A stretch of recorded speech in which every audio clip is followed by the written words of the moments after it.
더욱더 주님과 동행하는 삶이 되기 원한다고, 그런 고백으로 더욱더 주님께 찬양하며 우리 마음을 드리는 시간 되기 원합니다.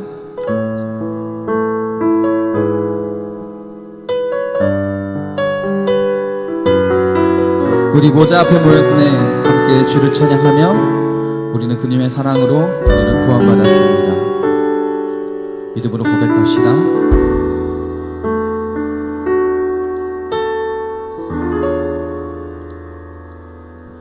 우리 보좌 앞에 모였네. 함께 주를 찬양하며 하나님의 사랑 그 아들 주셨네. 그의 피로 우리 구원받았네.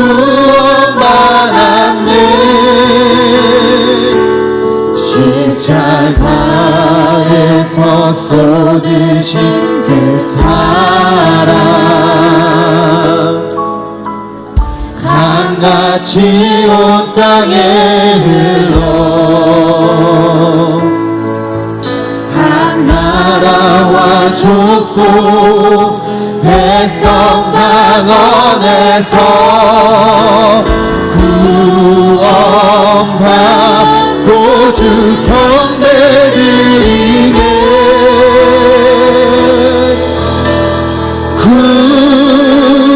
구원하시니 보좌에 앉으신 우리 하나님과 어린 양께 있도다. 구원하심이 보좌에 앉으신 우리 하나님과 어린 양께 있도다.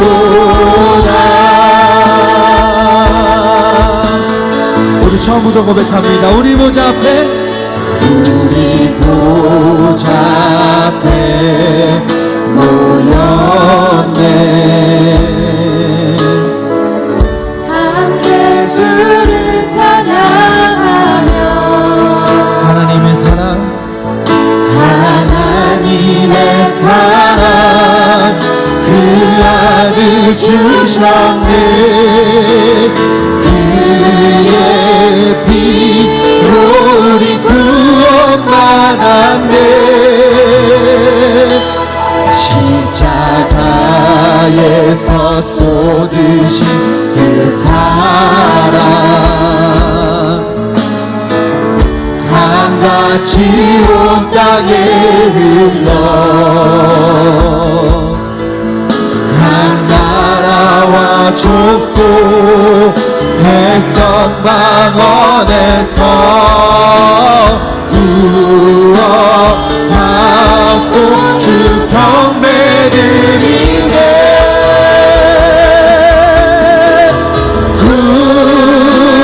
구원하심이 보좌에 앉으신 우리 하나님과 어린 양께 있도다. 구원하심이 보좌에 앉으신 우리 하나님과 어린 양께 이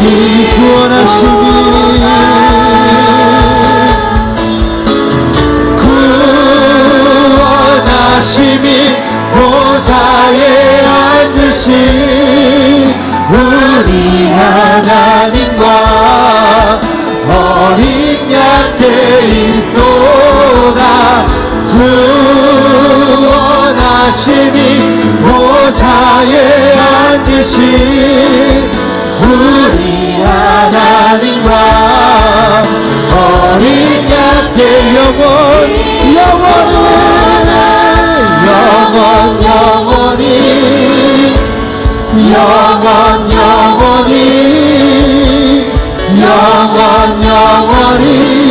주님께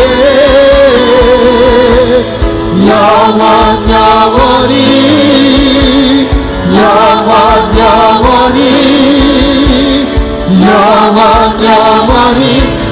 어린 양께 있도다. 주님을 찬양합니다. 주님을 찬양하오니 주님을 경배하오니 왕이신 예수여 오셔서 찾아가사 다스리소서. 주님을 찬양합니다. 주님을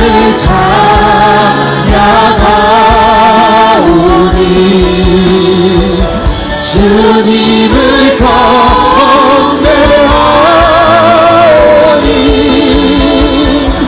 왕이신 예수여 오셔서 찾아가사 주님을 믿고 그 위대하심을 고백합니다.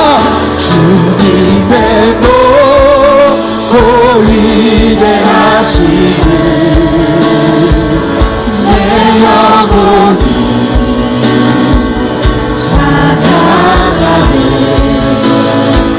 주님의 높고 위대하심을 내 영혼이 찬양하네. 다시 한번 고백합니다. 주님의 높고 위대하심을 주님의 높고 위대하심을 내 영혼이 주님을 찬양합니다. 찬양하네. 주님의 높고 위대하심을 내 영혼이 찬양하네.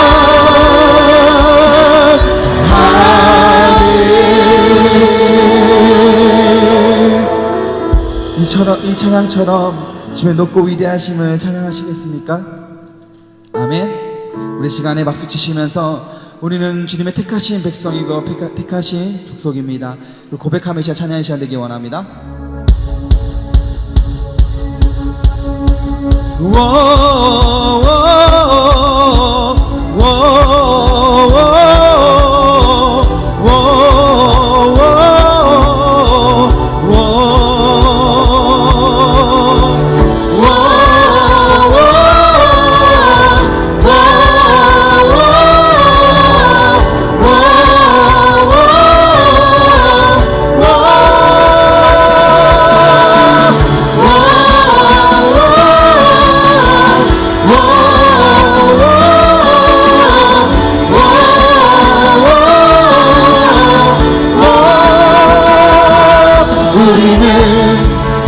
택하신 족속 왕같은 제사장 그의 거룩한 나라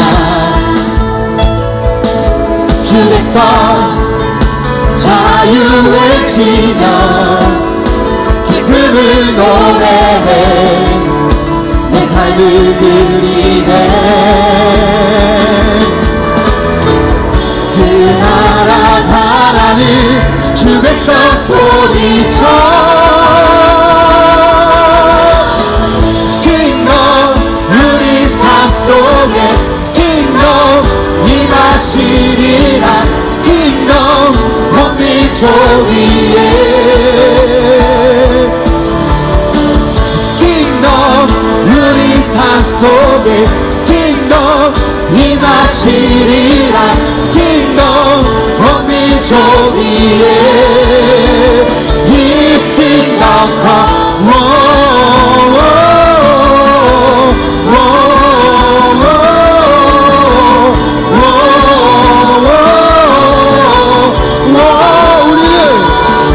우리는 택하신 족속 왕같은 제사장 그의 거룩한 나라 주 백성 자유 외치며 기쁨을 노래해 내 삶을 드리네 그 나라 바라는 주 백성 소리쳐 그 나라 바라는 주 백성 소리쳐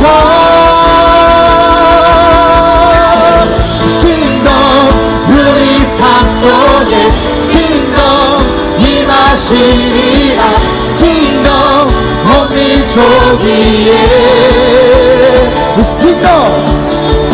킹덤 우리 삶 속에 킹덤 임하시리라 킹덤 온 민족 이 목소리로만 킹덤 우리 삶 속에 킹덤 임하시리라 킹덤 온 민족 위에 킹덤 우리 삶 속에 킹덤 임하시리라 킹덤 온 민족 위에 킹덤 우리 삶 속에 킹덤 임하시리라 킹덤 온 민족 위에 킹덤 is kingdom come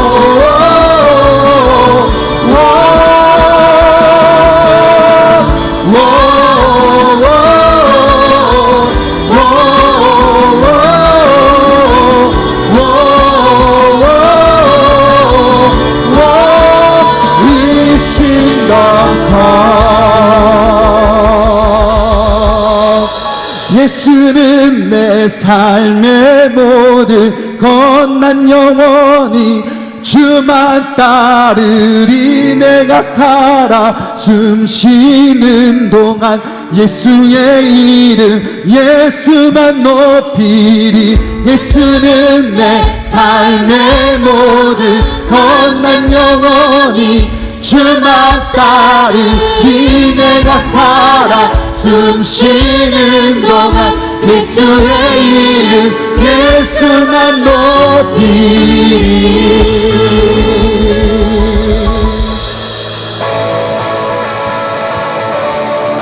우리 세대 박수 치시면서 우리가 예수만을 높이고 예수만을 따라간다고 고백하는 시간 되기 원합니다. 주 찬양해 내 모든 것으로 몸만 다해 주 행하신 일 감사드리세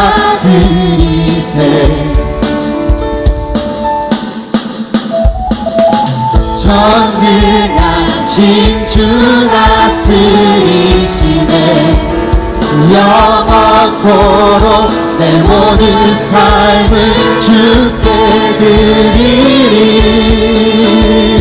예수는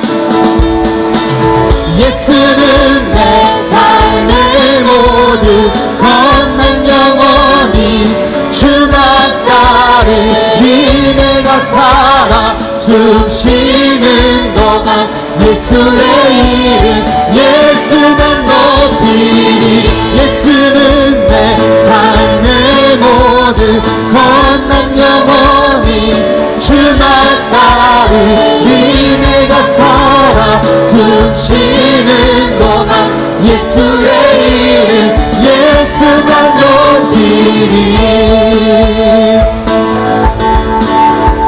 우리 다시 한 번 더 우리 입술로 고백합시다. 주 찬양해 주 찬양해 내 모든 것으로 몸만 다해 주 행하신 일 감사드리세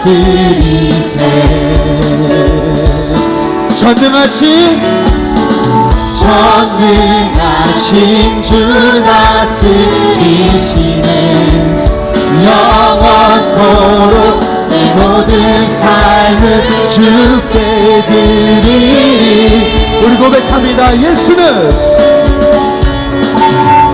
예수는 내 삶의 모든 건넌 영원히 주만 따르리 내가 살아 숨쉬는 동안 예수의 이름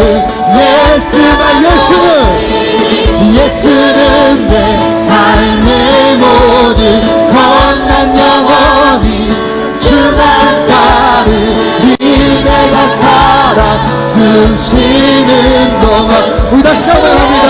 예수는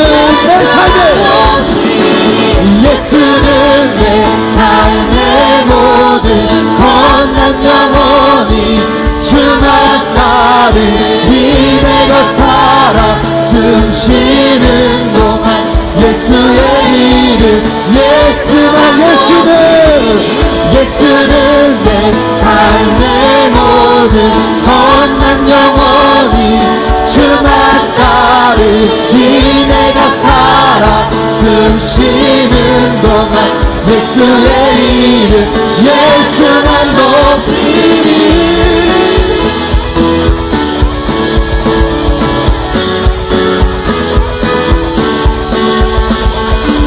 주님 내 삶을 만족시키시니 내게 부족한 전혀 없네 세상에 어떤 부귀 영화도 예수와 비길 수 없네 예수와 비길 수 없네 예수는 내 삶의 모든 건난 영원히 주만 따르리 내가 살아 숨쉬는 동안 예수의 이름 예수만 높이 예수는 내 삶의 모든 건난 영원히 주만 따르리 내가 살아 숨쉬는 동안 우리 마지막으로 고백합니다. 예수는 내 삶의 모든 선한 영원히 주만 따르리 내가 살아 숨쉬는 동안 예수의 이름 예수만 높이리 오늘 영광과 설득이 원합니다. 주만 높입니다. 주를 경배합니다.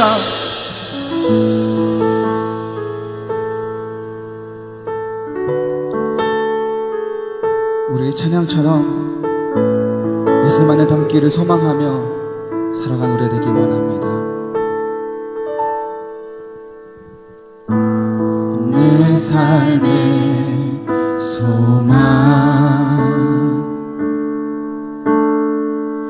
내가 바라는 한 분 예수 닮기를 내가 원하네 한없는 사랑 풍성한 근육 예수 닮기를 내가 원하네 온유하시고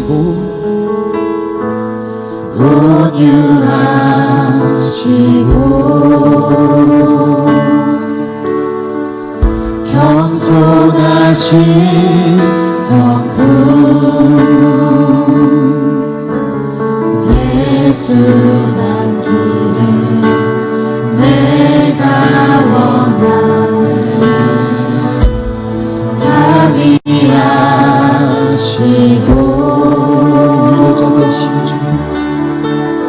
위로자 되신 주 예수 닮기를 내가 원하네 예수 닮기를 예수 보기를 예수만 높이기 내가 원하네 내 평생 닮기를 예수만 닮기를 내가 원하네. 우리 찬양처럼 다시 한번 고백합시다. 내 삶의 소망, 내 삶의 소망, 내가 바라는 한분 예수 닮기를 예수 닮기를 내가 원하네. 한없는 사랑, 풍성한 그 예수 닮기를 예수 닮기를 내가 원하네. 예수 닮기를 예수 보기를 예수만 높이길 내가 원하네.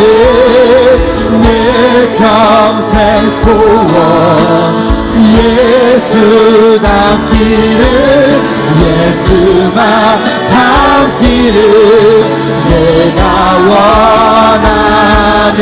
예수 닮기를 예수 닮기를 예수 보기를 예수만 높이길 내가 원하네. 내 평생 소원 예수 닮기를 예수만 닮기를 내가 원하네. 완전하신 예수 새롭게 하시네. 연약한 내 영혼 먼저 다시 한번 고백합니다.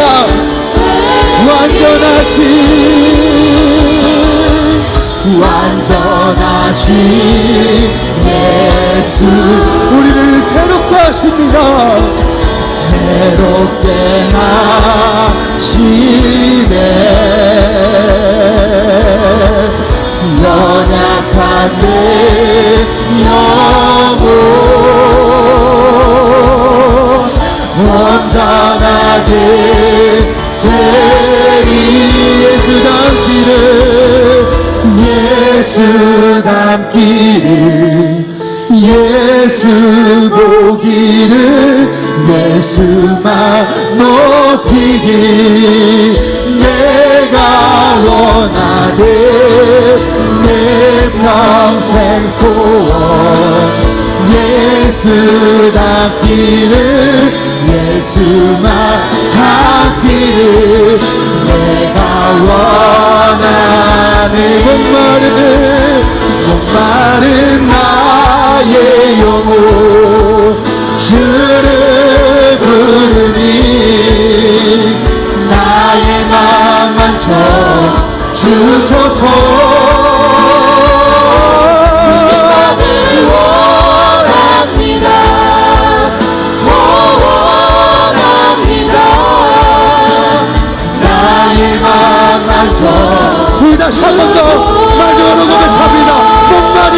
목마른 나의 영혼 주를 부르니 나의 맘 만져 주소서.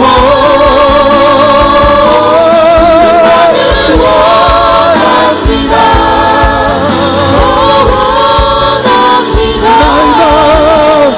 나의 맘 만져 주소서. 우리에게 동서로 기도하기 원합니다. 이 시간에 기도할 때 우리가 주님에게 택하신 백성입니다. 주님께서 친히 우리에게 우리가 주님의 자녀로서 살아갈 수 있음을 말씀을 주고 계십니다. 그렇다면 우리가 주님의 삶을 살아갈 때 더욱더 주님만을 높이고 주님만을 닿게 원하는 삶이 되기 원한다고. 이 찬양처럼, 이 찬양의 고백들처럼 아버지, 내가 주님을 닿기 원한다고. 나의 마음을 받아주시옵소서. 내가 주님께 나아가는 모든 것들을 주님께 하기 원한다고. 이제 동서로 기도하며 나가겠습니다. 아버지, 아버지, 주님을 닿기 원합니다. 내 평생 소원 주를 닮아 나갔습니다. 아버지 기다려주시옵소서. 아버지가 기원합니다.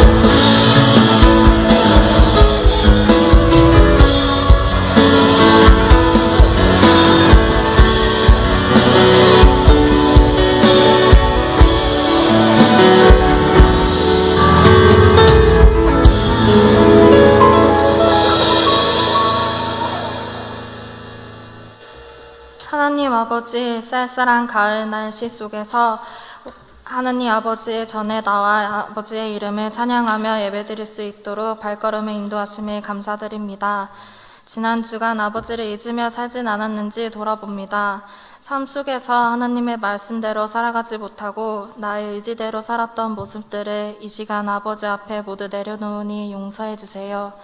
또 이 자리에 함께하지 못한 청년들 한 명 한 명 기억하셔서 그들의 발걸음을 돌이켜 함께 예배드릴 수 있는 청년부 되도록 인도해 주세요. 하나님 아버지, 고3 수험생들과 그 가족들을 위해 기도합니다. 다음 달 15일 수험생들에게는 가장 중요한 날입니다. 그동안 준비했던 모든 것을 쏘는 당일날 잘 해낼 수 있도록 지혜와 능력을 주세요.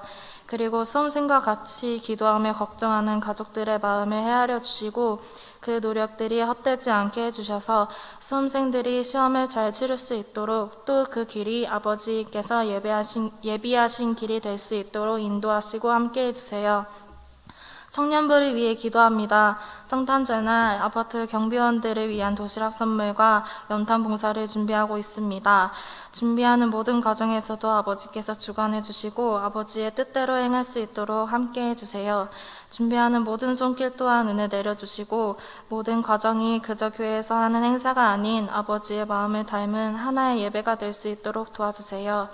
이 시간 하느님의 말씀을 전도사님을 통해 듣습니다. 말씀을 전해주시는 전도사님의 영육간을 강건케 하여 주시고 말씀을 전해 듣는 우리는 한 주간 살아갈 때에 이 말씀이 우리의 마음의 씨앗이 되게 해주셔서 매일매일 아버지를 찬양하고 말씀과 기도로 건전하고 신실한 신앙생활을 할 수 있는 우리가 되게 하여 주세요. 감사드리며 살아계신 예수님의 이름으로 기도드립니다. 아멘.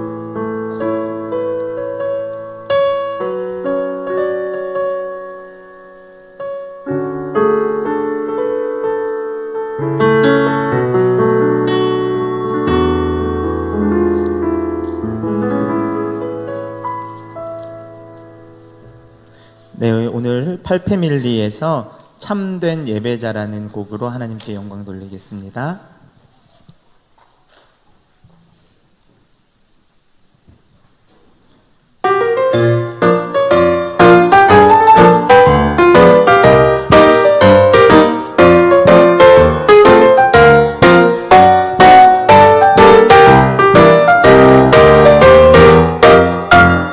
하나님 세상을 두루 살피시사 진정한 예배를 받으시는 나는 주님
드려진 헌금을 위해서 기도하겠습니다. 거룩하신 아버지 하나님, 은혜를 감사합니다. 거룩한 주님의 날 함께 모여서 살아계신 하나님을 찬양하고 예배할 수 있도록 우리를 이곳까지 인도하여 주셔서 참으로 감사드립니다. 하나님, 우리가 찬양으로 고백했듯이 우리의 삶의 구석구석, 우리의 삶의 현장 가운데, 우리의 삶의 구절구절 구비구비마다 살아계신 하나님을 경험하며 하나님의 뜻과 하나님의 나라를 위하여서 살아가는 저희 청년들 되기를 간절히 소망합니다. 하나님, 예배드리러 나오는 모든 청년들 가운데, 이곳에 참여한 모든 성도들 가운데에 하나님께서 은혜를 더하여 주시어서 우리가 그리스도인으로서 살아가야 할 목적과 이유를 분명히 깨달아 알 수 있도록 인도하여 주시고, 하나님께서 원하시는 삶을 살아내는 귀한 믿음의 사람들 될 수 있도록 축복하여 주시옵소서. 하나님, 하나님의 나라와 하나님의 영광을 위하여 귀하게 구별하여 드린 예물이 있습니다.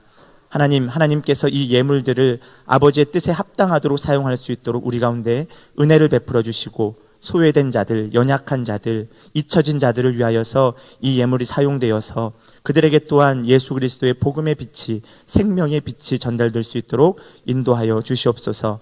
예배의 시종을 온전히 주님께 의탁드리오며 감사드리며 예수님 이름으로 기도합니다. 아멘.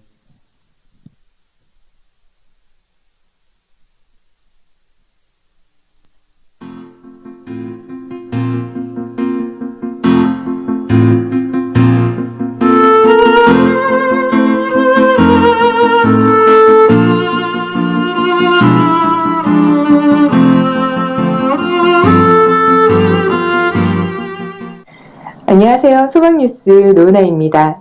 10월 넷째 주 교회 소식을 전해드리겠습니다. 어제 2019년을 위한 목회 전략회의를 잘 마쳤습니다. 좋은 목회 계획이 되도록 기도해 주시기 바랍니다. 오늘 2부 예배 시 새가족 수료식이 있습니다. 축하해 주시기 바랍니다. 10월의 주제는 이웃사랑입니다. 하나님의 말씀을 따라서 삶으로 이웃사랑을 실천하는 한 달이 되도록 합시다. 11월 목회 계획을 참고해 주시고 기도와 협력을 부탁드립니다. 대형 버스 웨이브가 1억 3천만 원 중 1,646만 3천 원을 헌금해 주셨습니다. 감사합니다. 신년 달력을 제작하는데 벽걸이 달력은 첨부에 420만 원, 탁상용 달력은 첨부에 320만 원이 듭니다. 제작 비용을 헌금해 주실 분은 사무실에 문의해 주시기 바랍니다. 새 예산편성위원을 임명합니다. 위원장의 재정부장님, 서기의 이순아 권사님, 위원회 시무 및 협동안수집사님, 1,2권사의 회장님. 오늘 충성구역 모임이 12시 50분 2층 아동부실에서 있습니다. 충성구역원들은 모두 참석 바랍니다. 인천 연탄은행과 함께하는 사랑의 연탄 나눔 봉사자 및 후원 신청을 받습니다. 식당 봉사를 해주실 분을 모집합니다.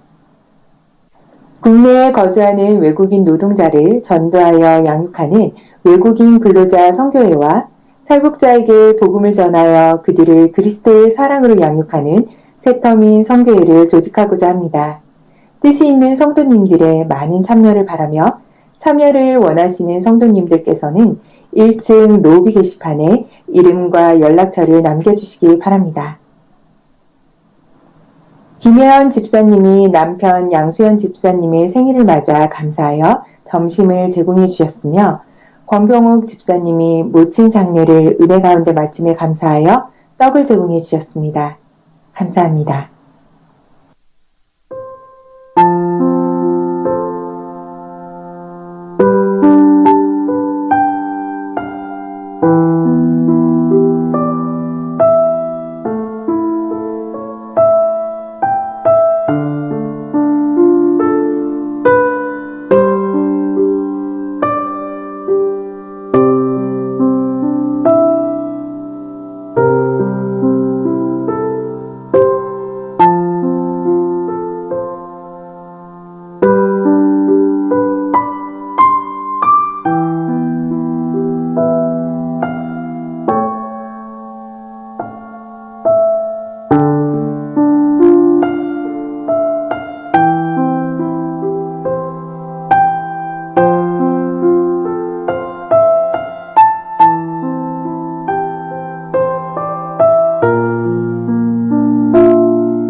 10월의 마지막 주일입니다.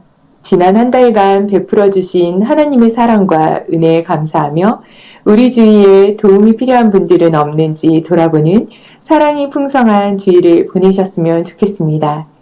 행복한 주일 되세요. 고맙습니다. 네, 반갑습니다. 별로 안 반가우신 것 같네요, 다들. 네, 우리 몇 가지 광고를 좀 드리겠습니다. 저희 청년부에서 주관하는 사랑의 연탄 나눔 봉사가 12월 22일 토요일에 오전 10시에 진행이 됩니다. 그래서 교회에서는 9시 20분에 출발을 하는데요. 저희 지금 청년들이 저희가 그 2부 순서 때 저희 패밀리별로 모임을 하면서 각 패밀리별로 이렇게 투명 저금통을 하나씩 마련했어요. 그래서 하루에 500원씩 모으기 운동. 연탄 한 장이 얼마인지 혹시 기억나시는 우리 청년들 계시죠? 네, 660원. 거의 이제 세뇌된 것 같네요. 네, 연탄 한 장이 660원인데 저희가 저희 청년부 주관으로 해서 이제 성탄절을 앞두고 12월 22일 토요일에는 연탄 봉사 활동을 하러 갑니다. 그래서 봉사 활동뿐만 아니라 저희가 일주일 동안 아껴서 돈을 모은 그 돈으로 연탄을 구입해서 그 돈으로 저희가 연탄을 구입하여 봉사활동을 할 예정이고요. 그리고 그 다음 날인 12월 23일 주일이죠. 성탄주일로 아마 예배가 드려질 것 같은데 성탄주일날 2부 순서에는 성탄절임에도 불구하고 그 쉬지 못하고 일하시는 분들이 많이 계세요. 그래서 어쩔 수 없이 생계 때문에 이 일터에 내몰린 분들도 많이 계시고 할 텐데 특별히 우리가 안전하고 행복하게 잘 살 수 있도록 도와주시는 경비원 아저씨들께 저희 교회 주변에 있는 아파트 단지의 경비원 아저씨들께 저희가 사랑의 도시락 배달을 하려고 합니다. 그래서 그것도 함께 준비를 하고 있으니까요. 여기 참석하신 많은 청년분들 기억해 주시고 함께 기도해 주시고 또 마음을 모아 주시면 감사하겠습니다. 네, 우리 함께 하나님의 말씀 보길 원합니다. 네, 우리 베드로전서입니다. 베드로전서 2장 9절부터 12절까지입니다. 오늘 본문 말씀은 9절부터 12절까지인데 읽을 때에는 함께 2장 4절부터 12절까지를 교독하여 읽겠습니다. 네, 신약성경 제가 가진 성경으로 378쪽입니다. 신약성경 378쪽 베드로전서 2장 4절부터 12절까지를 우리 함께 교독하겠습니다. 찾으셨죠? 네, 대답 좀 해주세요. 네, 감사합니다. 4절 제가 먼저 읽겠습니다. 사람에게는 버린 바가 되었으나 하나님께는 택하심을 입은 보배로운 산돌이신 예수께 나아가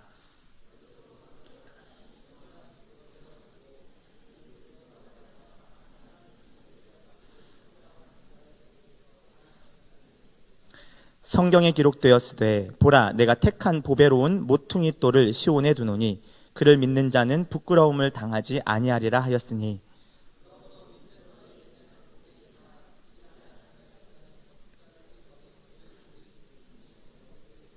또한 부딪히는 돌과 걸려 넘어지게 하는 바위가 되었다 하였느니라.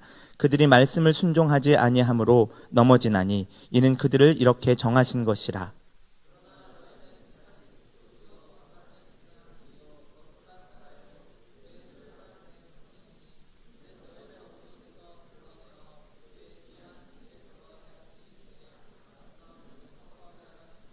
너희가 전에는 백성이 아니더니 이제는 하나님의 백성이요 전에는 긍휼을 얻지 못하였더니 이제는 긍휼을 얻은 자니라.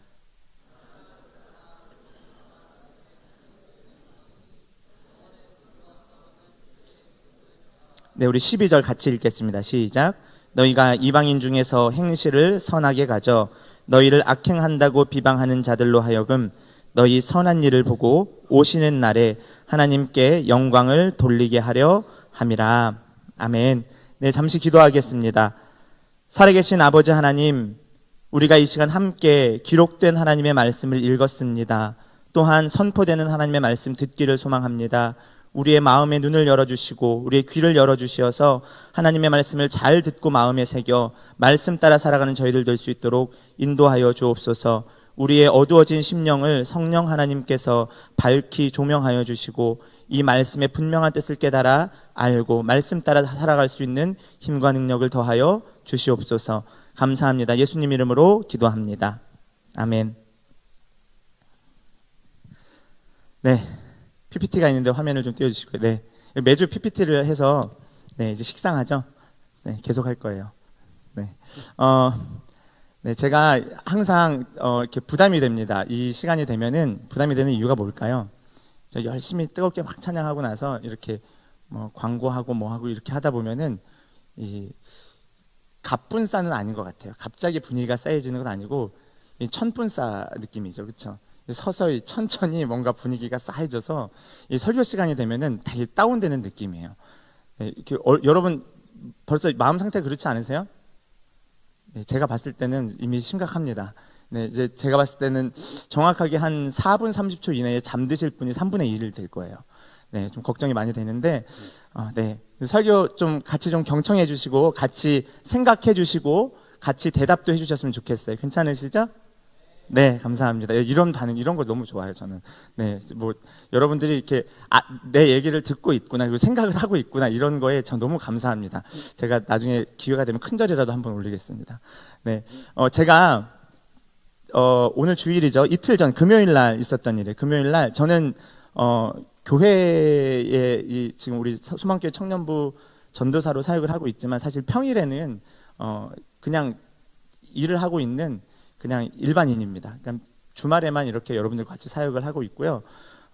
평일에는 제가 어떤 일 하고 있는지 아세요? 아시는 분 아마 계실 건데, 네, 외국에서 한국으로 유학 온 학생들에게 한국어를 가르치는 한국어 강사 일을 하고 있습니다. 그래서 한국어를 가르치고 있고요.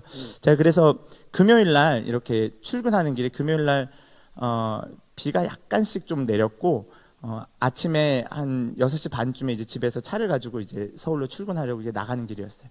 보통 이제 아침에 나가면은 제가 뉴스를 틀어서 뉴스를 좀 듣거든요. 근데 아침 한 7시, 이게 보통 이렇게 저랑 비슷한 분들도 계실 텐데, 아침에 이렇게 출근하시면서 뉴스 들으시는 분 보면은 아침 보통 YTN 뭐 이렇게 뉴스를 좀 듣거나, 아니면 요즘에는 또 한 7시 10분, 20분 정도 되면요, JTBC에서 아침 N 뉴스라는 그 아침 뉴스 프로를 해요. 그래서 이제 우연히 이제 그 JTBC의 뉴스를 좀 이렇게 보고 듣고 있었는데, 출근하면서 이렇게 들으면서 보니까 얼마 전에 이제 부산 국제 영화제가 있었죠. 우리 오늘 안 보이는데 우리 왔나요? 안 왔나? 네, 우리 교회 우리 청년부 임예연 자매가 부산 국제 영화제 그 단편 그 출품했죠, 주연으로 해서. 그래서 최우수상을 받았다 그러더라고요. 그런데 뭐 어쨌거나 이제 부산 국제 영화제에서 감독으로 데뷔해서 장편 영화를 처음 선보인 감독이 있었어요. 그래서 그 감독에 나와서 인터뷰를 하는데, 아마 여러분들 잘 아실 겁니다. 추상미 혹시 아세요? 원래 영화 배우였죠. 영화 배우였던 그 추상미 씨가 나와서 이번에 그 제가 검색을 해보니까 3일 후에 이제 개봉을 해요. 근데 영화의 제목이 폴란드로 간 아이들. 혹시 들어보신 분 계세요? 네, 뉴스 좀 보고 사시면 좋을 것 같아요. 네, 폴란드로 간 아이들이라는 그 영화를 이제 제작을 했고, 그것을 바탕으로 해서 이렇게 인터뷰를 하는데, 무슨 대단한 영화길래 인터뷰를 할까 했는데, 그 영화가 뭐냐면 그 옛날 북한에서 이제 한국 전쟁 이후로 이제 고아가 된 사람들 있죠. 고아가 된 아이들이 폴란드로 다 보냈어요. 이제 그러니까 자기는 폴란드로 갈 줄 모르고 그냥 이렇게 보내진 거죠. 보내져서 거기에서 살아가는 이야기들을 다큐 형식의 영화로 좀 만들었는데, 제가 그 추상미 감독의 그 인터뷰 내용을 들으면서 어떤 내용을 좀 들었냐면, 세상이 가지고 있는 아픔에 대해서 자기는 많이 공감하고 있고, 그 아픔이 나의 아픔과 만나는 지점이 있었다. 그리고 이 아픔을 어떻게 풀어가고 해결해 갈지, 이것을 치유해 갈지에 대해서 많은 고민을 하게 됐다. 그러면서 그 추상미 영화 감독이 직접 폴란드로 가는데, 탈북해서 한국에서 적응해서 살아가고 있는 탈북 소녀 한 자매가 있어요. 한 17살 정도 될 것 같은 10대 소녀인데, 그 소녀와 같이 폴란드로 가서 그 북한에서 보내진 그 폴란드 당시 그 고아들의 이야기들을 같이 듣고 그런 것들을 이야기하는 장면들이 많이 나왔는데요. 거기에서 아주 독특한 점을 제가 발견했습니다. 아주 간단한 10분 내외의 인터뷰 내용이었는데 그 인터뷰에는 단 한 번도 하나님이라는 단어나 복음 혹은 예수님이라는 단어가 등장하지 않았는데 제가 한 10분 정도 그 앵커와 추상미 감독 간의 대화의 내용을 들으면서 확신하게 된 게 뭐였냐면 이 사람은 이 추상미라고 하는 이 감독은 분명히 복음을 아는 사람이구나. 이 추상미 씨는 분명히 기독교인이 맞을 거야. 추상미 씨는 100% 하나님 나라에 대한 소망이 있는 사람이구나 라는 것을 확신하게 됐어요. 이상하죠? 하나님이라는 이야기를 단 한 번도 꺼내지 않았고, 그리고 복음, 예수님, 우리가 사용하는 기독교적인 많은 용어들을 전혀 사용하지 않았는데, 제가 운전하면서 그걸 들으면서 왔을 때 이 사람 100% 복음에 확신이 있는 사람이고 그리스도인이구나 라는 걸 제가 확신을 했어요. 그래서 이제 학교에 도착해서 이제 컴퓨터로 검색을 좀 해봤습니다. 검색을 해봤더니 영화 배우로 있었던 시절에는 그리스도인이 아니었다가 이후에 예수님을 만나고 복음적인 삶을 살기로 결단한 사람이더라고요. 그래서 영화 감독이 되기로 결심하고 이제 대학원에 진학해서 영화 감독 공부를 하고, 그리고 영화 제작사를 하나 만들었어요. 영화 제작사 이름이 뭐냐면 필름 보아스. 네, 성경적인 내용이죠, 그렇죠? 그런 거더라고요. 신기하지 않으세요? 제가 되게 잘 때려 맞추는 사람인 것 같으세요? 전혀 아닙니다. 우리 그리스도인들이 삶을 살아갈 때 중요한 것이 있습니다.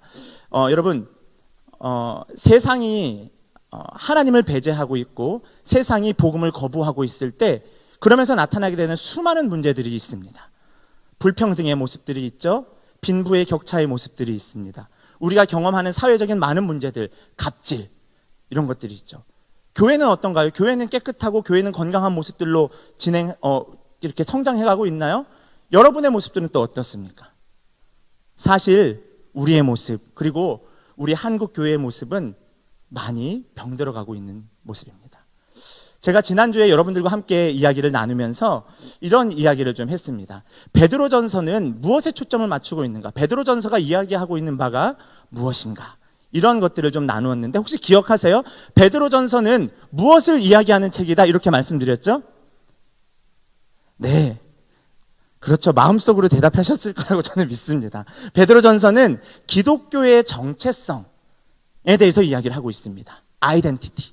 기독교는 과연 뭔가? 그런데 그 기독교라고 하는, 우리가 단순히 알고 있는 종교 중에 하나라고 하는 그 기독교가 구성하고 있는 수많은 요소들이 있는데, 그 중에서 특별히 베드로전서는 기독교를 구성하고 있는 수많은 요소들 중에서 두 가지에 대해서 이야기를 하고 있습니다. 첫 번째는 뭐죠?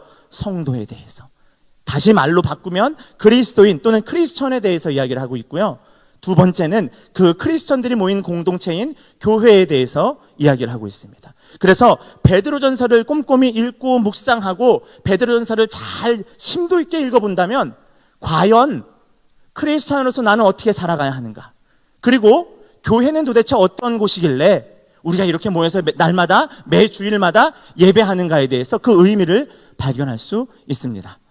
여러분, 그래서 성도가 누구인가, 크리스찬이 누구인가에 대해서는 지난주에 말씀을 드렸었어요. 이게 지난주까지의 내용이었어요.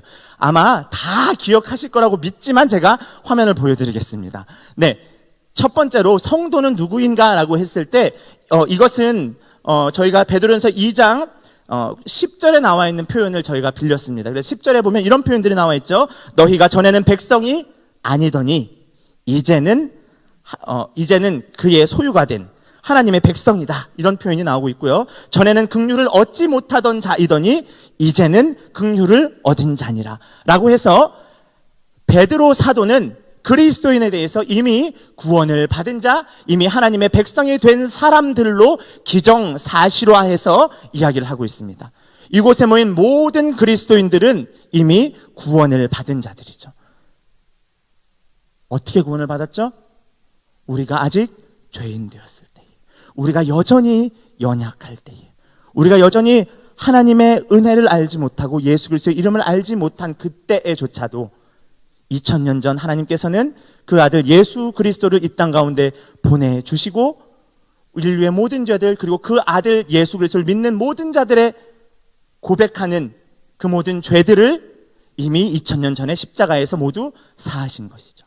그래서 우리를 구원하신 하나님의 그 구원의 사역은 이미 2000년 전에 시작된 것이죠. 그래서 우리는 변화된 존재다, 이미 구원을 얻은 존재다라고 이야기를 하고 있습니다. 하지만 동시에 2장 2절, 2장 3절에서는 어떤 이야기들을 하고 있습니까? 특별히 2장 2절에서는 이런 표현을 하고 있습니다. 갓난 아기들 같이 순전하고 신령한 젖을 사모하라. 이는 그로 말미암아 너희로 구원에 이르도록 자라게 하려 함이라, 이렇게 표현하고 있어요. 구원에 이르도록 뭐 한다고요? 자라게 하려 한다. 그렇다면 구원에 이르도록 자라게 한다라는 표현은 아직 구원에 이르지 못한 것처럼 또한 이야기하고 있는 것이죠. 그래서 베드로 사도는 그리스도인, 크리스천의 정체성에 대해서 두 가지의 이중적인, 양면적인, 전혀 다른 것 같은 이야기들을 같이 이야기하고 있는 것이 바로 베드로전서 2장에 나와 있습니다. 그래서 아직 구원에 이르지 않았다. 그래서 아기와 같다. 그리스도인은 이미 구원을 받았지만 그 그리스도인은 뭐예요? 이제 막 태어난 아기와 같다. 이렇게 이야기를 하는 것이죠. 그래서 뭐 해야 되는 거예요? 신령한 젖을 사모하라. 신령한 젖이 뭐였죠? 하나님의 말씀. 그 말씀을 먹고 그 말씀으로 자라가서 힘을 얻는 것이죠. 영적인 아기의 단계에서 청년, 영적인 다 장성한 사람의 분량, 곧 예수 그리스도의 장성한 모습에까지 이르도록 이야기하는 것이 뭡니까? 오늘 베드로전서의 이야기입니다. 그래서 그리스도는 누구냐? 변화된 존재이지만 변화되어가는 존재이다라는 것을 이야기하고 있습니다. 그래서 여기에 아주 중요한 키워드들이 있었습니다. 크리스찬은 어떤 존재냐? 이미 변화된 존재. 하지만 아직 변화되지 않은 존재. 아직 변화되지 않았다는 것은 뭘 말하죠? 변화의 완성의 때가 있다는 것이죠. 그래서 이것을 저희가 매우 익숙한 그림, 저는 간절히 소망하기로는 우리 청년부에서 전사님 저 그림을 너무 많이 봐서요 이젠 꿈에도 나올 지경이에요 라고 한 명이라도 그런 이야기를 하면 제가 이제 이 그림을 사용하지 않겠습니다. 네, 아직 꿈에 나온 사람이 없나 봐. 그래서 제가 거의 매주 보여드리고 있는데, 거의 매주죠, 그렇죠? 네, 이 시대가 시작되는 가운데, 이 시대가 진행되는 가운데에 주의 날이 올 것이다. 예수님께서 초림하시죠. 성육신하셔서 이 땅 가운데 오셔 십자가에 달려 죽으심으로써 뭐가 시작되는 거예요? 하나님의 나라, 새 시대가 시작되는 거예요. 인간의 역사 속에 침투한 천국, 하나님의 나라가 시작된 것이죠. 하나님 나라의 시작은 두 가지 의미를 가지고 있다고 말씀드렸습니다. 첫 번째는 뭐죠?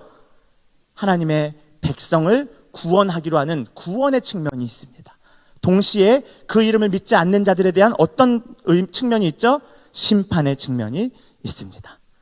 그리고 초림하신, 처음 오신 그 예수님께서 십자가를 죽으시고 부활하시고 승천하신 다음에 내가 곧 다시 오겠다 말씀하셨고, 재림하시는 그 예수님께서 오시는 그때가 되면 완성된 하나님의 나라를 우리는 경험하게 될 것입니다. 그런데 그래서 우리가 어떤 지점에 지금 서 있습니까? 초림과 재림 사이에 이렇게 빗금친 부분, 파란색 부분 보이시죠? 우리는 여기에서 끼인 존재처럼 살아가는 거예요. 그래서 베드로전서에 많은 그리스도인들은 당시 어떻게 불렸다 그랬죠? 나그네처럼 불렸다고 되어 있죠. 오늘 말씀 11절 12절에서처럼 거류민, 나그네, 이렇게 그 지역에 토착민으로 살아간 것이 아니라 마치 이방인처럼, 외국인처럼, 나그네처럼 그 지역의 주인이 아닌 사람처럼 살아간 것이죠. 왜 그럴까요? 이 땅에 소망을 둔 것이 아니라 하늘 본향, 원래의 고향에 소망을 두었기 때문에 나그네처럼 살아갑니다. 이걸 말씀드린 것이 지난주까지 이야기였는데 여기서 아주 큰 문제가 발생합니다. 무슨 문제일까요? 이걸 엄청 많이 들었어요. 수련회 때도 엄청 많이 이야기했어요. 수련회 때는 심지어 이거 가지고 2시간 넘게 이야기했어요. 그런데 핵심은 뭘까요? 이건 알겠는데 이 땅을 내가 지금 살아가지만 하늘에 소망을 둔 사람으로서 이 땅의 원칙과 이 땅의 가치관을 따라 사는 것이 아니라 하나님 나라의 가치관을 따라 살아가는 건 알겠는데 너 어떻게 살아가라고? 구체적으로 어떻게 삶을 살아야 하지? 답을 아시는 분 계신가요? 네. 아시는 분 몇 분 계신 것 같아요. 네. 그래서 우리가 그렇다면 이미 나는 변화된 존재이지만 변화되어가는 존재로서 하나님 나라에 어떤 소망을 품고 살아가야 될 것인가를 고민할 때에 우리가 어떻게 해야 할까요? 예수님으로부터 그 해답을 찾을 수 있습니다. 우리 함께 오늘 베드로전서 2장 4절의 말씀인데요. 4절 같이 한번 읽어볼까요? 시작. 사람에게는 버린 바가 되었으나 하나님께는 택하심을 입은 보배로운 산 돌이신 예수께 나아가 너희도 산돌같이 신령한 집으로 세워지고 예수 그리스도로 말미암아 하나님이 기쁘게 받으실 신령한 제사를 드릴 거룩한 제사장이 될지니라. 아멘. 네, 오늘 본문 말씀에서는 거룩한 제사장이라는 단어가 오늘 4절에서 한번 5절에서 한번 등장을 하고요. 또 9절에서도 등장을 하고 있습니다. 그런데 이것보다 더 독특한 표현들이 있는데 사람에게는 버린 바가 되었으나 하나님께 택함을 입은 보배로운 산 돌이신 예수. 길어요. 수식하는 말이 길어요. 예수님에 대해서 예수님은 무슨 돌이에요? 산돌. 산돌이에요. 여기서 산돌일까요? 산은 마운틴을 말하는 것이 아니라 산에 있는 돌이 아니라 뭘까요? 리빙 스톤이에요. 산돌. 가는 리빙 스톤. 일단 살펴보죠. 예수님이 뭐 산돌이다 그렇게. 처음에 사람에게는 뭐 버린다 된 거예요. 쓸모없는 돌처럼 해서 발로 버릴 만한 돌이었다. 근데 그 돌이 한께는 택함을 받은 돌이다. 얘기를 하고 있는 거예요. 대해서. 그래서 대한 여러 말씀들 전선에 6절과 7절에서 이야기하고 있는 이걸 7절 내용부터 먼저 살펴보도록 하겠습니다. 7절은 표현들이 나와 있어요. 110편 23절 그대로 인용돼요. 보시나요? 괜찮으세요? 네, 네. 한번 같이 읽어요. 여러분 왼쪽에 있는 겁니다. 같이 읽어볼게요. 시작. 건축자 버린 돌이 집 모퉁이 머릿돌이니 이는 여호와께서 우리 눈에 이한 바다. 아멘. 그렇습니다. 건축자들이 버린 거예요. 건축자들이 버렸다라는 것은 이 돌은 원래 뭐 하려고 썼던 거예요? 쓰려고 했던 거예요. 건축했는데 보니까 뭐야? 쓸모가 없네? 버린 거죠. 그런데 그 버린 돌이 집 모퉁이의 머릿돌이 되었다라고 말하고 있습니다. 그리고 이 머릿돌이 이는 이렇게 되어 있죠. 23절에 이는 여호와께서 행하신 것. 우리 눈에는 기이한 바다. 우리 눈에 기이한 바는 뭐예요? 예수님께서 이것은 무엇을 상정하고 있죠? 예수님의 십자가 사건을 상정하고 있죠. 많은 유대인들이 메시아를 기다리고 있었음에도 불구하고 진짜 예수님, 진짜 메시아이신 예수 그리스도가 이 땅 가운데 오셨음에도 불구하고 뭐 하는 거예요? 그 예수님을 알아보지 못하는 거예요. 십자가에 못 박아라. 건축자들이 버린 돌처럼 버려지는 것이죠. 그런데 예수님께서는 십자가의 죽음과 부활을 통하여 하나님의 구원의 역사를 시작하시는 거죠. 이 땅 가운데 하나님의 나라가 시작되는 하나님 나라의 역사 속으로의 침투를 시작하시는 것이죠.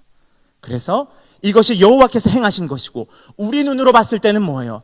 볼품없고 보잘것없는 그분이 우리를 구원하신다는 매우 놀라운 기독교의 복음의 진리를 이야기하고 있는 것이죠.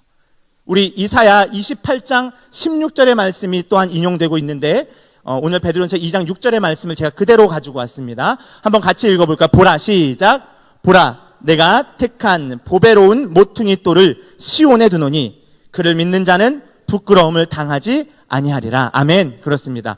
자, 보배로운 모퉁이 돌이 있는데 그 모퉁이 돌은 어떤 돌이냐면 그를 믿는 자는 이렇게 이야기를 하고 있습니다. 그래서 모퉁이 돌은 믿는 대상이 되는 것이죠. 그리고 이것은 우리가 비유법이라는 것을 분명히 알 수 있죠. 그래서 여러분 돌을 믿는 게 아니죠, 사실은. 그렇죠? 돌과 같은 모퉁이 돌과 같은 누구예요? 예수 그리스도를 이야기하고 있습니다. 돌에 많은 종류가 지금 나왔어요. 그런데 핵심은 누구를 가리키고 있는 거예요? 예수 그리스도를 가리키고 있는 것입니다. 예수 그리스도를 가리키고 있는데 예수님이 어떤 분이냐라고 했을 때 첫 번째 뭐예요? 사람들에게 버려진 돌과 같다. 버림받은 돌이었다. 그런데 그 돌이 어떤 돌이 된 거예요? 모퉁이의 머릿돌이 되었다. 모퉁이의 머릿돌이 뭔가요, 여러분? 지금 건축에 대한 이야기 속에 이 돌이 쓰여지고 있는 걸 알고 계시죠? 건축을 할 때, 집을 지을 때 당시에는 이런 뭐 콘크리트 건물을 지을 수 없었겠죠. 여기는 콘크리트 안에 이제 내장재로 이게 나무나 이런 것들을 한 건데, 중요한 것은 당시에는 석재를 많이 사용했다는 거죠. 석재를 사용했을 때 집을 짓는데 모퉁이돌은 뭐예요? 모퉁이돌이 영어로 뭘까요? 들어보셨을 거예요. 코너스톤. 그렇지, 모퉁이. 코너스톤. 그렇죠? 그런데 이 코너스톤이 아주 중요한 역할을 합니다. 코너스톤을 통해서 코너스톤을 바닥에 딱 놓아주고 나서 그때부터 그 돌을 기점으로 해서 이렇게 돌을 옆으로 그리고 그 위로 쌓아가는 거예요. 그리고 거기에 수직으로 마찬가지로 잇대어서 돌을 깔고 쌓아가면 뭐가 되는 거예요? 직각이 형성되는 것이죠. 그래서 그 집에, 건축할 집의 규모와 형태를 결정짓는 매우 중요한 역할을 하는 것. 다시 말하면 이것을 머릿돌이라고 하지만 더 쉬운 말로는 기초석 이렇게도 이야기할 수 있어요. 더 어려운 말이었나요? 네, 기초석이라고 말할 수 있습니다. 그래서 예수님은 버린 돌이었지만 모퉁이의 머릿돌이 되었다. 그래서 집을 짓는 매우 중요한 기초가 되었고 그 돌이 어떤 돌이냐? 산돌이다라고 이야기를 하고 있는 거예요. 산돌, 리빙스톤이라는 말은 두 가지의 의미가 있습니다. 첫 번째는 뭐예요? 예수님께서 죽으셨지만, 십자가에서 죽으셨지만 사흘 만에 부활하셔서 승천하셨다는 것이죠. 지금도 하나님의 보좌 우편에 뭐 하고 계신다는 거예요? He is alive. 그가 지금 살아 계신다라는 산돌이신 예수님인 거죠. 동시에 두 번째로 어떤 의미가 있을까요? 모든 그 돌에 잇댄, 그 모퉁이 돌에 잇댄 모든 자들을 살게 하는, 생명을 주는, 살도록 하는 돌이 되시는 예수님이다. 그래서 우리 또한 그 돌에 잇대어 뭐 하는 거예요? 생명을 얻는다는 것이죠. 예수 그리스도에 기초하여 생명을 얻는다, 구원을 얻는다는 것이 기독교의 진리인 것이죠. 그래서 이 베드로 사도는 예수님이 산돌이시고 우리 또한 뭐다? 산돌이 되었다, 이렇게 이야기를 합니다. 우리 옆 사람 함께 인사할까요? 돌이십니다. 네, 좀 해주세요. 너무 졸려하는 것 같아. 네, 여러분 돌이세요. 저도 돌입니다. 네, 우리가 다른 돌이 아니라 뭐 어떤 돌이에요? 산돌. 이것을 그래서 베드로 사도는 산돌이 바로 너희다, 곧 우리다, 이렇게 이야기를 하고 있습니다. 그렇다면 우리가 산돌이 되어서 누구에 잇대는 거예요? 누구에 붙어 있는 거예요? 네, 예수님, 모퉁이 돌 대신 예수님께 붙어서 뭐 하고 있는 거죠? 집을 세워가고 있는 거예요. 세워지는 신령한 집에 대한 이야기를 하고 있는 것이죠. 여러분, 여기 아주 중요한 의미가 담겨 있습니다. 우리가 기억해야 할 것, 교회가 어떤 곳이냐 우리가 고민해 볼 때 주일날 한번 이렇게 예배 드리러 왔다가 얼굴 도장 찍고 전사님 안녕하세요, 저 온 거 아시죠? 출석 체크 가는 그런 데가 아니에요. 그 정도가 아니에요. 여러분, 교회는요, 제가 여러분 우리 청년부 뭐 이런 것 좀 할까요? 저런 것 좀 할까요? 라고 했을 때 네 전사님 너무 좋아요, 그렇게 갑시다 라고 해서 저한테 충성하는 종교 집단, 종교 조직이 아니에요. 여러분, 조직원이 아니에요. 아주 중요한 건데 여러분 각자가 누구에게 연결되어 붙어 있는 거예요? 예수 그리스도께 붙어 연결되어 있어서 여러분 중 하나가 빠지면 그 집이 완성되지 않는 거죠. 예수 그리스도에 기초하여 여러분 하나하나, 돌이라 그랬죠?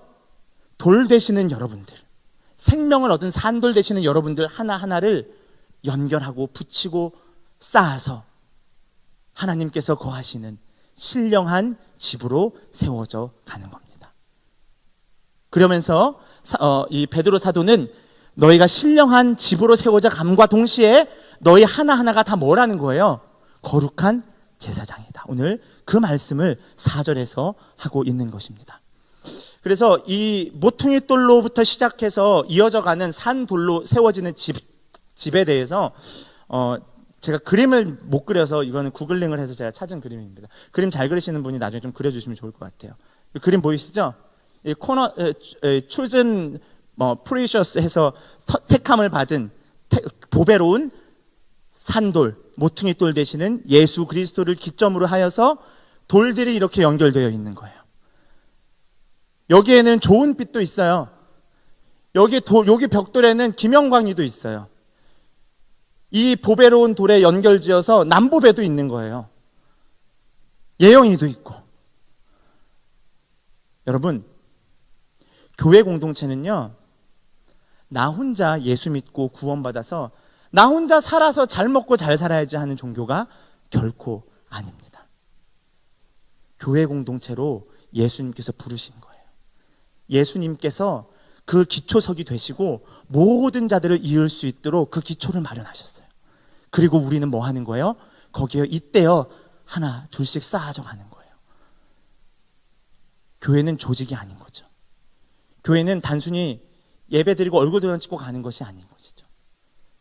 하나님이 거하시는 신령한 집의 모습을 갖추어 가는데 여러분 한 사람 한 사람이 매우 소중한 존재입니다.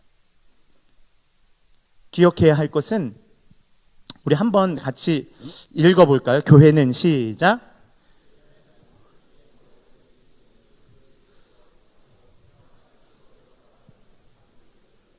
네, 교회는 연합체입니다.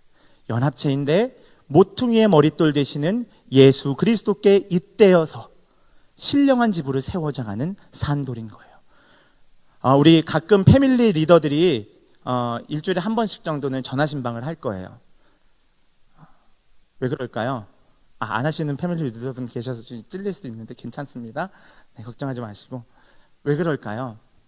여러분 하나하나가 정말 귀한 이 집을, 하나님이 거하시는 집을 지어가는 매우 소중한 돌들이기 때문에 그래요. 여러분 하나가 빠지면 이 집이 완성될 수 없는 거죠. 여러분 하나가 없다면 이 집은 의미가 없는 거예요. 여러분이 없다면, 여러분 하나가 빠져버린다면 기초를 놓으신 예수 그리스도의 그 십자가의 은혜와 복음이 교회에 마치 쓸모없는 종이 조각처럼 버려지는 것과 같은 거예요. 잘 기억하셔야 돼요. 우리가 십자가의 구원을 이야기할 때 나 하나 구원받고 천국 가는 것이 아니라 우리가 함께 벽돌이 쌓아져 우리가 하나님 나라를 이루어가는 것입니다. 이것이 교회 공동체가 지향해야 할 가치, 함께의 가치인 것입니다. 그 다음 한번 읽어볼까요? 교회는 시작.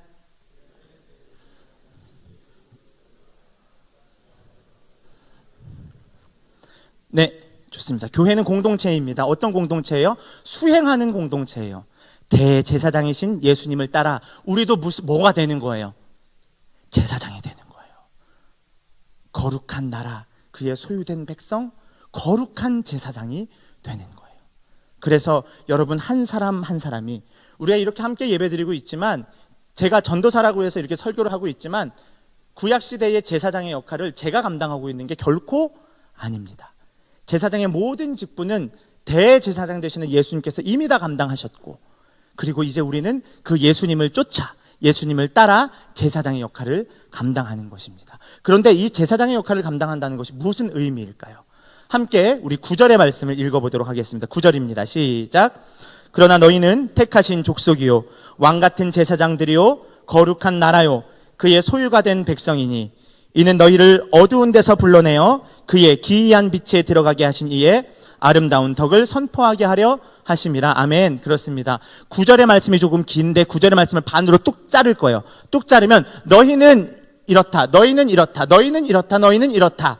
You are 이렇게 얘기하는 거죠. 그렇죠? 너희는 첫 번째 뭐예요? 택하신 족속이다. 너희는 이제 더 이상 뭐가 아니다? 이방인이 아니다. 베드로전서의 수신자들이 뭐예요? 이 소아시아 지역에서 예수 그리스도를 믿으면서 이방인으로 나그네로 살아가지만 너희가 겉으로 보기에는 나그네이고 이방인인 것처럼 보이지만 하지만 너희는 어떤 존재다? 택한 존재다. 너희는 더 이상 이방인이 아니다. 이걸 이야기하는 거죠. 그 다음 또 뭐예요? 너희는 왕 같은 제사장이다. 와, 왕도 좋은데 왕 같은 제사장이래. 제사장만 해도 좋고 왕만 해도 좋은데 왕 같은 제사장이래요. 왕 같은 제사장의 의미가 뭘까요? 하나님 나라의 왕과 같은 존재로서 하나님의 통치와 하나님의 다스림을 대리하는 자로 살아가는 것이죠. 그런데 제사장의 의미는 뭘까요? 조금 이따 살펴보겠습니다. 거룩한 뭐다? 나라다. 그의 소유가 된 백성이다.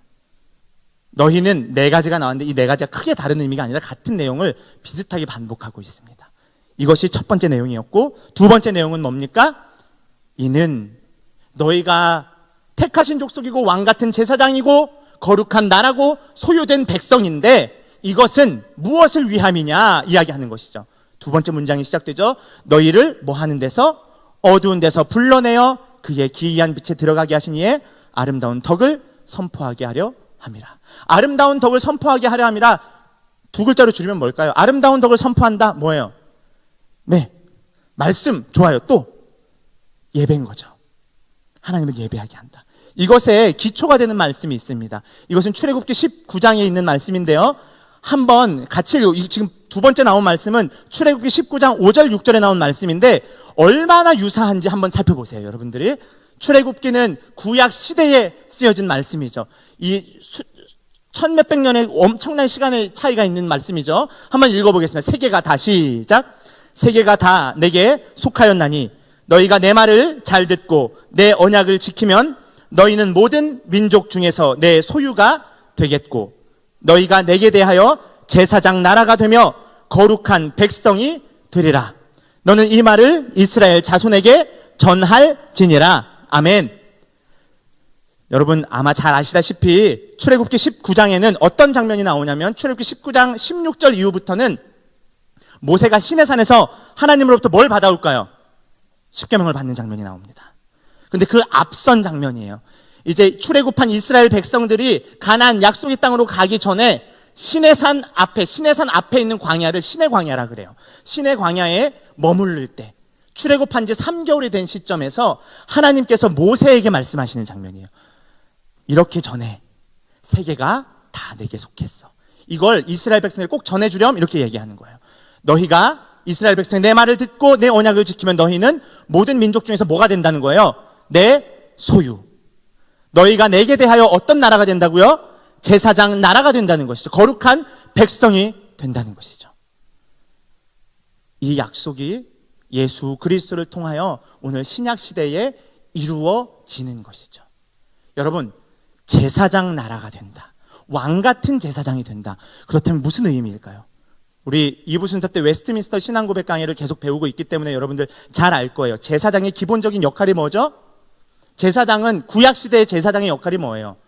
여러분 만약에 예수님께서 오지 않으셨다면, 만약에 아직 십자가에 달려 죽지 않으셨다면 지금 여러분 이곳에서 이렇게 제사 드리고 예배 드릴 수가 없습니다. 구약시대처럼 뭐 해야 돼요? 집에서 양하고 소를 끌고 와야 돼요. 돈이 정 없으면 비둘기라도 잡아와야 돼요. 그래서 뭐 하는 거예요? 양이나 소를 잡고 그것에 피를 뿌려서 뭐 하는 거예요? 그 사람이 의롭다, 깨끗하다고 죄 사함에 죄를 전가시키는 거예요, 동물에게. 그럼으로써 그 사람이 구원을, 용서를 받는 것이죠. 우리가 그렇게 하나요? 더 이상 제사를 드리나요? 드리지 않습니다.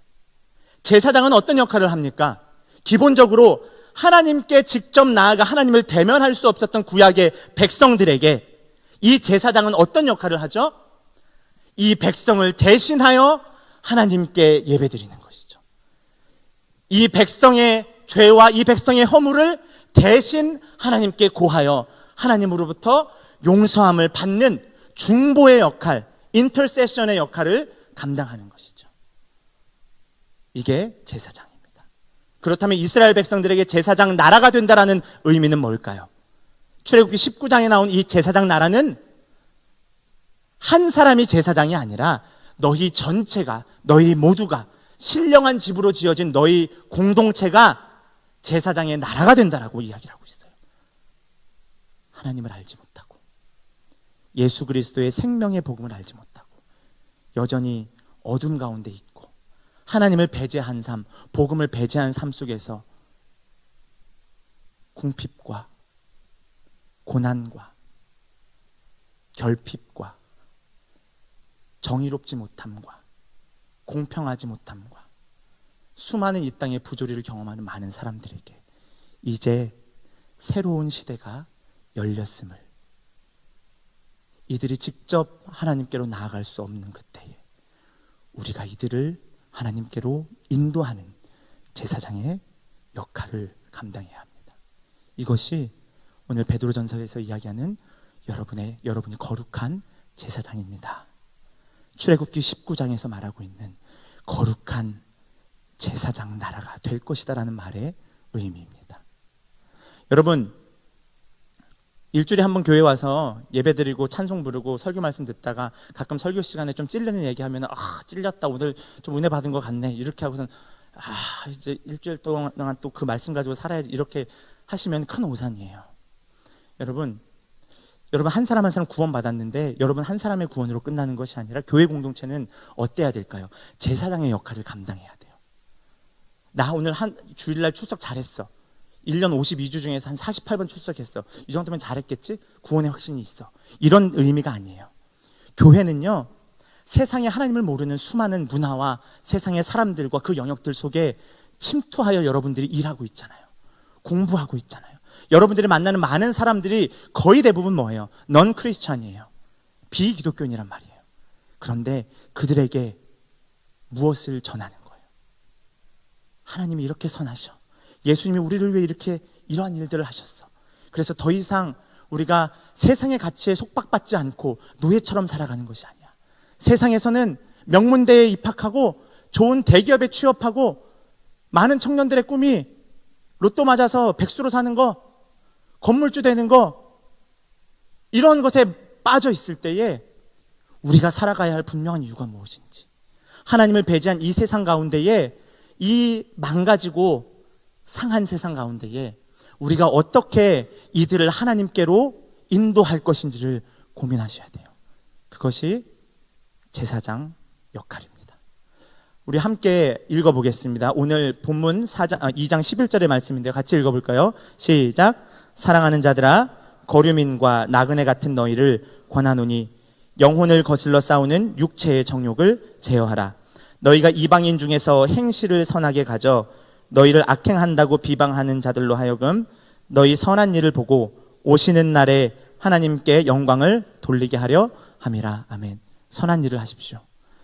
육체의 정욕을 제어하십시오. 육체의 정욕은 단순히 어떤 식욕, 성욕 이런 것들만 이야기하는 것이 아니라 우리가 1장 후반부에서 함께 살펴보았듯이 교회 안에서 비방하는 거예요. 악독한 말을 하는 거예요. 형제를 미워하는 거죠. 그렇다면 하나님 나라의 백성은 한 공동체를 이루기 위해서 예수 그리스도의 기초가 되어서 거기에 잇대어 집을 짓고 있는데 어떻게 짓고 있는 거예요? 뜨겁게 사랑함으로 연결되는 거예요. 뜨겁게 형제를 사랑함으로. 이것이 우리가 살펴본 지지난주 1장의 말씀이었죠. 사랑하는 우리 청년 여러분, 그리고 성도 여러분, 이 땅 가운데 살아가기 참 힘듭니다. 저도 밖에서 일을 하고 살지만 돈 벌기도 힘들고요, 신앙 지키기는 더욱 힘듭니다. 그런데 그렇기 때문에 근근히 예수 믿고 근근히 주일날 예배 나오는 정도의 신앙생활 하시면 안 돼요. 여러분 한 사람 한 사람이 리빙스톤이에요. 살아있는 돌이 되지만 여러분들 또한 누군가를 살리는 돌. 그래서 거룩한 제사장, 이 제사장의 역할을 감당하시기 바랍니다. 세상 살아갈 때에 세속적 가치관 속에 매몰돼서 갑질하고 이용해 먹고 뭔가 뒤로 꼽을 쳐놓고 이렇게 하면 안 돼요. 하나님 나라의 원리를 따라 사셔야 돼요. 정의롭게 사시기 바랍니다. 누구를 대하든지 간에 공평하게 대하시기 바랍니다. 여러분 살아가실 때, 일하실 때, 공부하실 때 어떤 결과를 도출해야 될 시점 속에서 정직하시기 바랍니다. 그리고 정의와 공평과 정직보다 더 중요한 사랑이 필요합니다. 우리 사랑하는 청년 여러분, 성도 여러분, 우리 그렇게 서로 뜨겁게 사랑함으로써 이 땅 가운데에 함께 하나님 나라를 이루어가는, 만들어가는, 세워가는 그런 공동체 되기를 간절히 원합니다. 네, 제가 기도하고 예배를 마치겠습니다. 잠시 기도하겠습니다. 거룩하신 아버지 하나님, 은혜를 감사합니다. 우리 각자 한 사람 한 사람을 구원하신 것만으로도 참으로 감사할 일인데, 우리를 모퉁이의 머릿돌 되시는 예수 그리스도께 잇대어서 각기 산들로 우리를 불러주시고 우리에게 생명 주시고 우리를 하여금 또한 많은 자들을 살릴 수 있도록, 많은 하나님을 알지 못하는 백성들에게, 예수 그리스도를 알지 못하는 사람들에게 예수님을 알려주고 하나님께로 인도할 역할들을 감당케 하심에 감사합니다. 우리가 개인의 신앙의 영역에 머무는 것이 아니라 적극적으로 하나님께서 원하시는 하나님 나라를 꿈꾸고 하나님의 영광을 어떻게 이룰 것인가에 고민하고 씨름하는 그러한 진짜 기독교 공동체 교회 되기를 원합니다. 우리 이곳에 모인 많은 성도들, 청년들 가운데 그러한 비전 허락하여 주시고, 하나님께서 원하시는 삶의 현장 가운데 어떻게 살아낼지 고민할 때에 교회 안에서 함께 격려하며 뜨겁게 사랑함으로써 치열하게 이 땅 가운데서 살아갈 힘을 얻을 수 있도록 인도하여 주시옵소서. 감사드리며 예수님 이름으로 기도합니다. 아멘. 우리 예수님께서 가르쳐 주신 기도로 예배를 마치겠습니다. 하늘에 계신 우리 아버지, 아버지의 이름을 거룩하게 하시며 아버지의 나라가 오게 하시며 아버지의 뜻이 하늘에서와 같이 땅에서도 이루어지게 하소서. 오늘 우리에게 일용할 양식을 주시고 우리가 우리에게 잘못한 사람을 용서하여 준 것 같이 우리 죄를 용서하여 주시고 우리를 시험에 빠지지 않게 하시고 악에서 구하소서. 나라와 권능과 영광이 영원히 아버지의 것입니다. 아멘.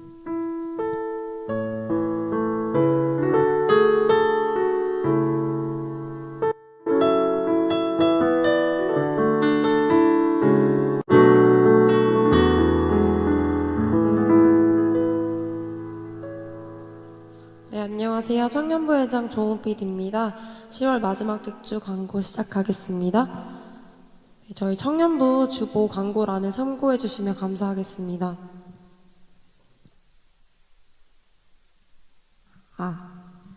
네,